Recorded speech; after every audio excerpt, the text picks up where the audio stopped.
name up in lights. He just wants to be heard, whether it's the beat or the mic. He feels so unlike everybody else, alone, in spite of the fact that some people still think that they know him. But fuck him, he knows the code. It's not about the salary, it's all about reality and making some noise, making a story, making sure his click stays up. That means when he puts it down, Todd's picking it up. Let's go. Who the hell is he anyway? He never really talks much, never concerned with status, but still even him starstruck. Humble through opportunities given despite the fact that many misjudge him cause he makes a living from writing raps. Put it together himself, got a picture connects, never asking for someone's help or to get some respect. He's only focused on what he wrote, his will is beyond reach, and now it all unfolds, the skill of an artist. This is 20% skill, 80% fear, be 100% clear, cause Ryu was ill. Who would've thought he'd be the one that set the West in flames? And I heard him wreck it with the Crystal Method, name of the game. Came back, dropped Megadeth, took him to church. I like Bleach, man. Ryu had the stupidest verse, this dude is the truth. Now everybody giving them guest spots and stocks through the roof. I heard he fucking with that stock.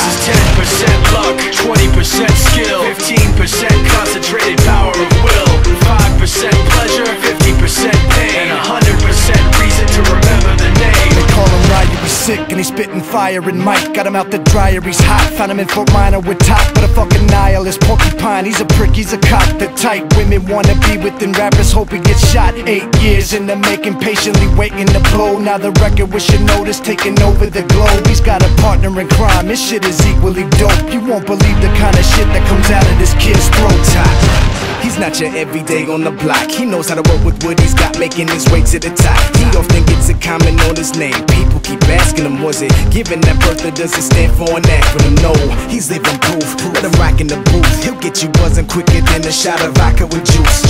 Him and his crew are known around as one of the best, dedicated to what they do and give 100%. Forget Mike, nobody really knows how or why he works so hard. It seems like he's never got time, because he writes every note and he writes every line. And I've seen him at work when that light goes on in his mind. It's like a design is written in his head every time, before he even touches a key or speaks in a rhyme. And those motherfuckers he runs with, the kids that he signed, ridiculous, without even trying. How did they